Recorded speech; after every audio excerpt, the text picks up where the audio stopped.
Well, welcome, ladies and gentlemen, to Access All Agents, your backstage pass to the property industry, the real estate market. And joining me today is my good friend and colleague, Tom Haigh. G'day, Tom.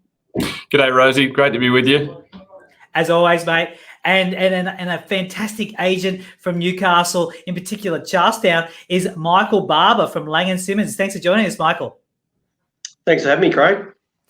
I've really been looking forward to this conversation. The reason is because you've been in the Charlestown area for so many years. You're a very seasoned veteran agent, and you've really got your head around that area. But to me, in Newcastle in particular, it's a very idiosyncratic market. It's close to everything, but it still retains some great elements of value. Give us a little bit of an explanation about what Charlestown is, Michael. Yeah, look, the beauty of Charlestown and the benefit for us being based right in the heart of it is that there's so many varieties of pricing. So, you can buy a unit from anywhere sort of around the 300 mark to, we're selling houses now over the $1 million mark. So the good thing about Charlestown is people can step up the property ladder through the same suburb, which is a bit uncommon in Newcastle now. But that just gives the size of Charlestown allows itself to do that. So what we see is that, we're selling first home buyers homes in Charlestown, 10 or 12 years ago. We're now seeing those people step up to their second or third purchases in the same area. So it's fantastic to see that people are loving the area. The proximity to everything really is the key to why Charlestown is so popular. Yeah, absolutely. You are close to everything. You got Charlestown Square, a major shopping centre by GPT. You've got Redhead Beach, just 10 minutes drive, if that. And then you've got the CBD, Newcastle, 10 minutes drive as well. Easy access to the lake. What I like about it is if you want to commute to Sydney, you sort of get rid of the inner city Newcastle traffic. It's got a lot of benefits, right, Michael? Exactly right. So when we were swapping to Laing+Simmons, we came up with the name Newcastle Central.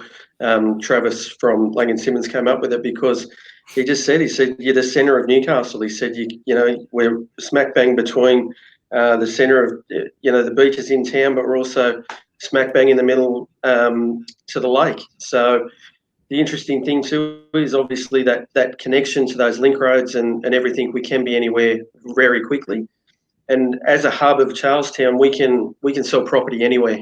So we're basically 10 to 15 minutes across most suburbs in Newcastle, which allows us to spread our wings in terms of where we operate, and also that allows us to make sure that that cross selling and getting people into different areas. Yeah, absolutely. So Tom Haigh, buyers advisor with Capital Property Newcastle. You're seeing buyers from Sydney in particular loving Charlestown. Tell us a little bit about that.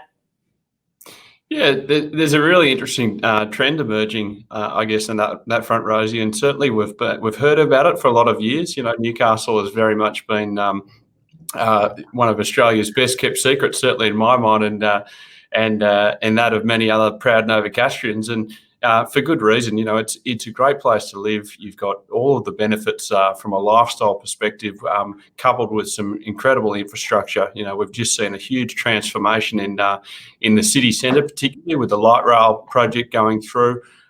We've got phenomenal transport links out to Charlestown and beyond.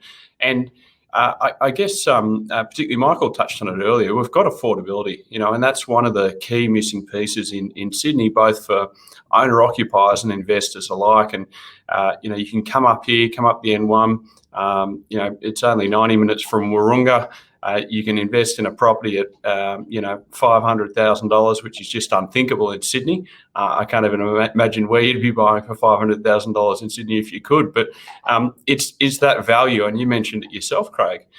What the bang for buck that you can get in Newcastle at the moment is phenomenal. It's attracting investors and owner-occupiers up north, up the M1, because they're starting to, learn about what Newcastle has to offer.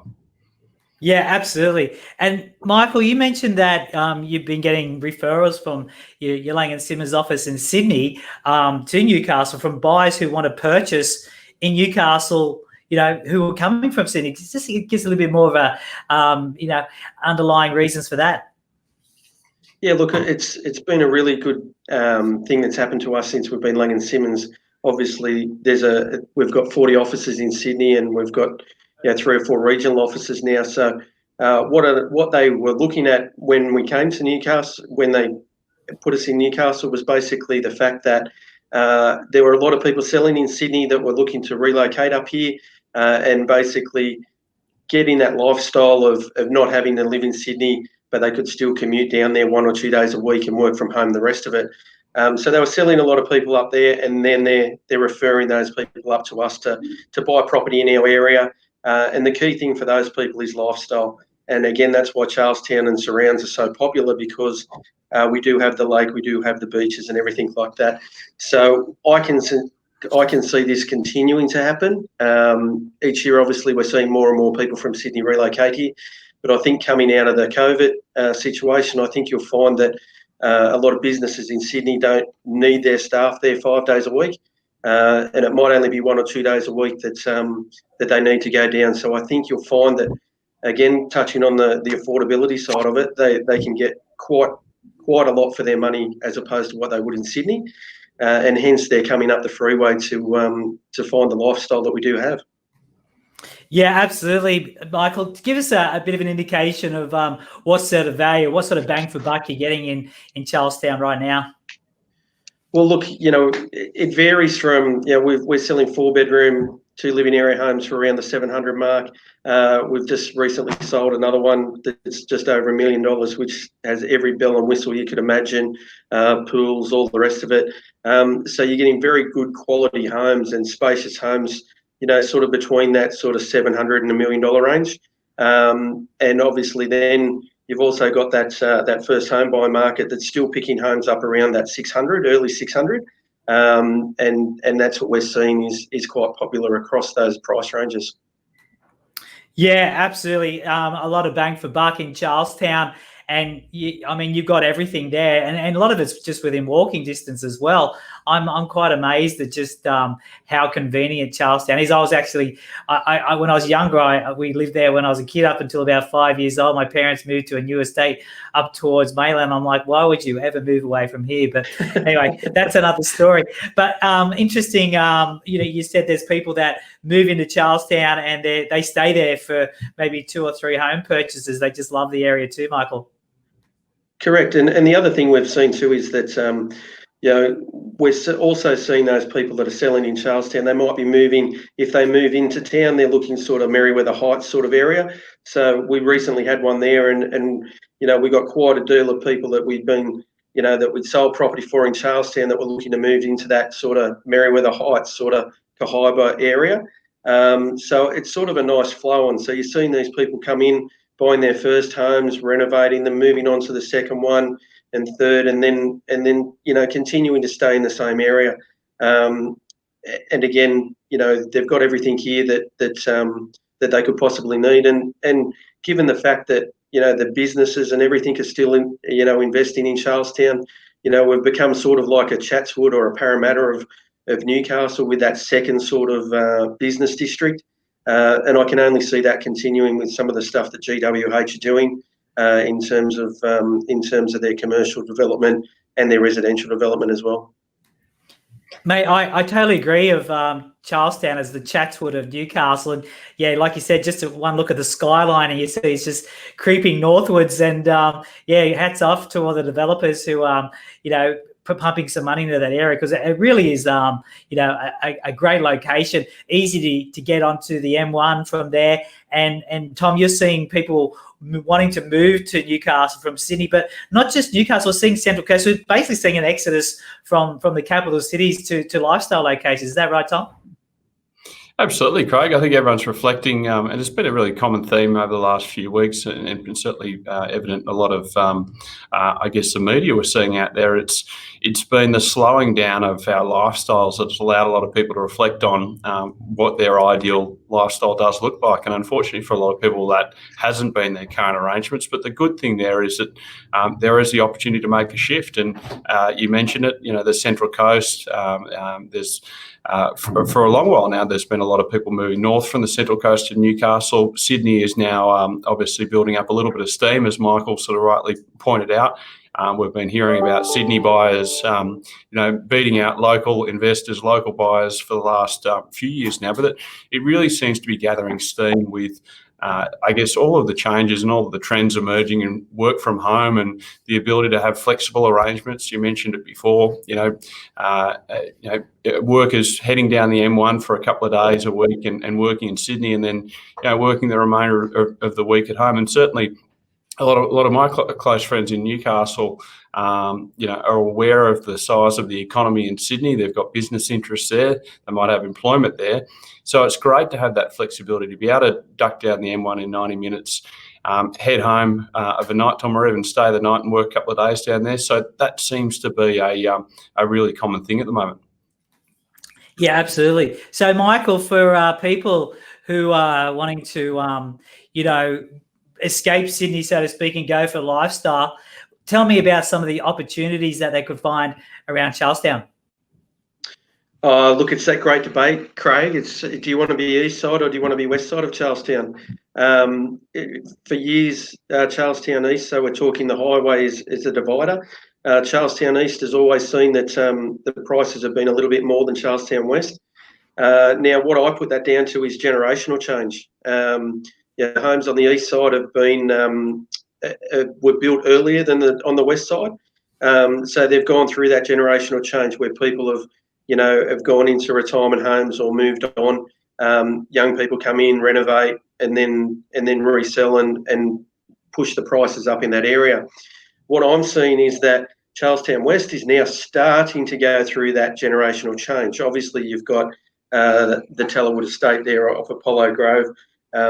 That's a little bit different because that's newer homes, so they've always been quite popular.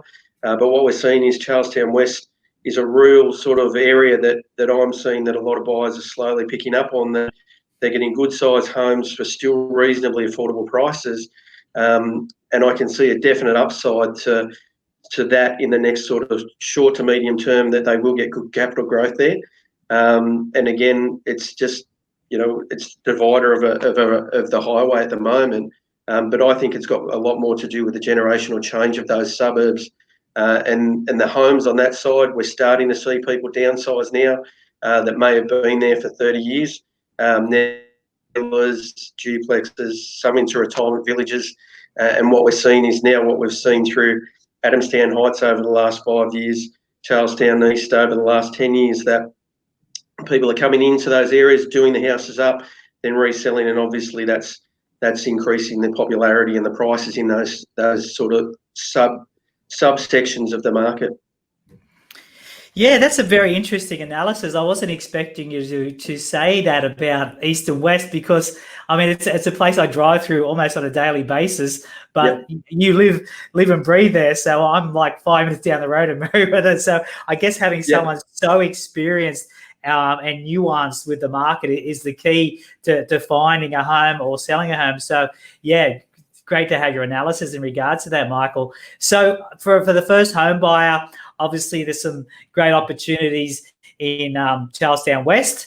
And then you sit on that, get some capital growth, and you might decide then to move to Charlestown East or Haigh, which is pretty much Charlestown East anyway, or even go a little bit further east to say Dudley or Redhead, which some homes around that area getting up around $2-3 million now, right?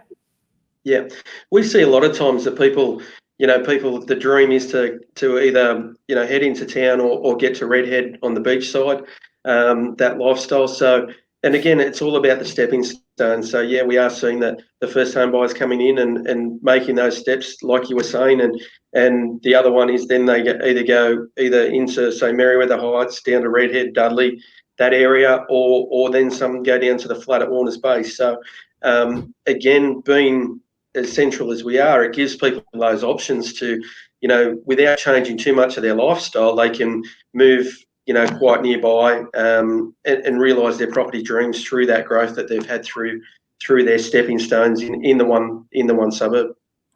Yeah, and I guess that's good if the kids continue to go to the same school as well, keep their same friends. but because of the I guess the range in prices from rural entry level to some top level properties, you can stay in the same postcode, the same school. Correct, and that's the key. When looking at where to open a business, obviously I'd been here for a long time anyway, but it just made sense because you've got that different range. So if the market's going great at the top end, you've still got those properties. If the midsection's going well, or the low section, so people, you can sell someone out of their first home into a second home and not have to worry about, okay, well, I haven't got anything to show them. We've got constant stock in across those ranges so that, constantly they can, again, stay in the area that they want to be in.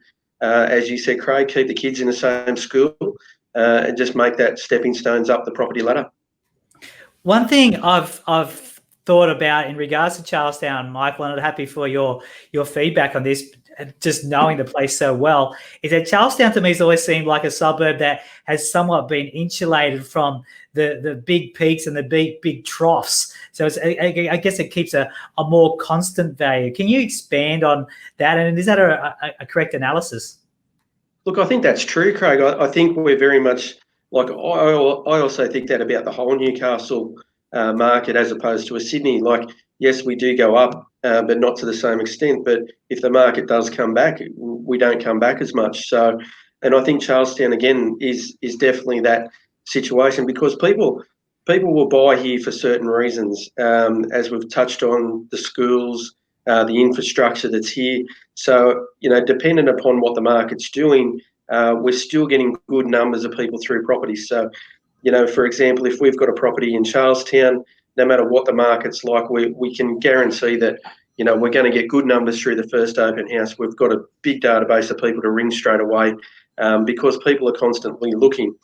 Also, what it also does is, and it also gives us that database of not only homeowners, but that people get good rent returns here in Charlestown. So we're constantly seeing that that investors are attracted to Charlestown as well. Again, back to the developers that we spoke about, the units that have gone in Charlestown have been very popular with the investor. And again, I can only see that continuing. Yeah, I'm glad you touched on the concept of the investments, because we've actually got an investment property ourselves, which we've got a DA's just been approved for 5 townhouses. And, the proximity to Charlestown Square has been amazing. While our DA was getting processed, we'd been Airbnb-ing it. And that's just been like booked back to back prior to the COVID-19. But obviously, people do want to live there. There's a demand to be in that area because it is so I guess central. It's so easy to get around. You can walk pretty much to everything you need to be there, and the bus route runs straight through there as well. So Charlestown is definitely a destination for many people. Tom Haigh, what about some key takeaways from our discussion today? What's your advice to say a first home buyer out there right now, and in regards to Charlestown?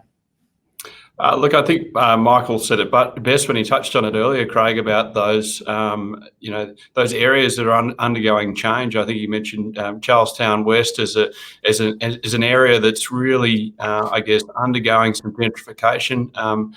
Some of the more senior residents moving elsewhere, and younger families coming in doing their renovation projects to transform those pockets of a larger suburb. Charlestown for a long while has obviously been a bit of a sleeper. The value is still there.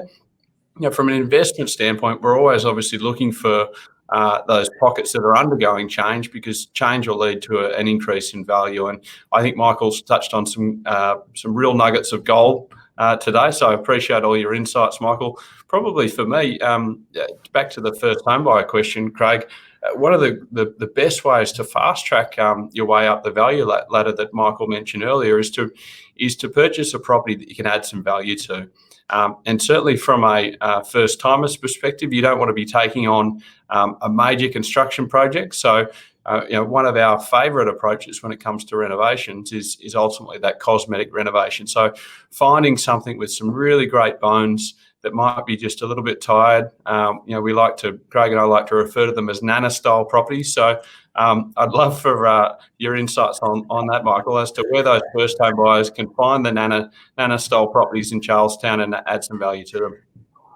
Oh, correct. And look, the key thing, as you said, is, they're quality homes anyway, but they're just, again, they're at that stage where they'll need a new kitchen or a new bathroom, coat of paint through.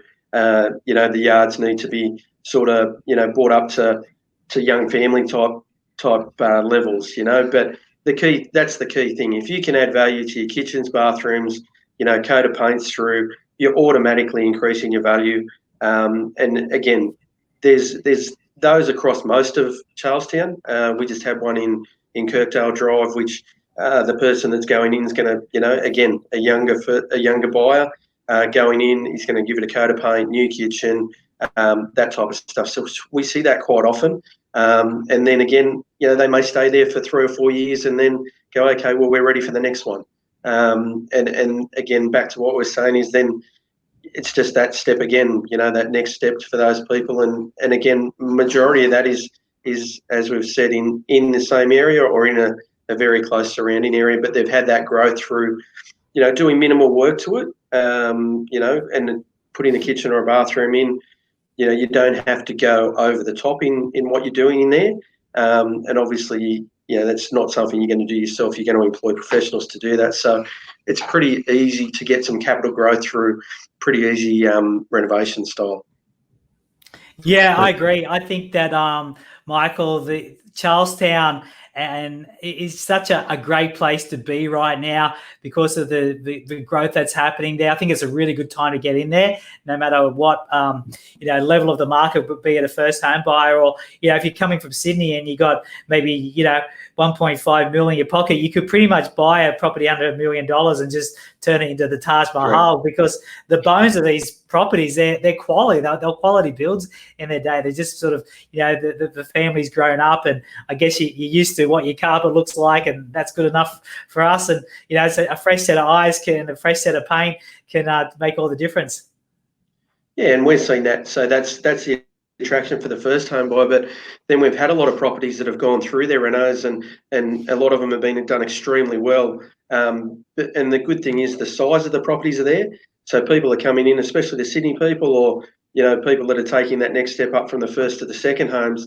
They're coming in, they're not having to extend them because the size of the homes are there. And the quality of stuff that's getting done is quite good. So, and again, that's putting pressure on those prices in the higher range. So as I said, that sort of 700 to early ones, the quality of stuff you're getting is really good.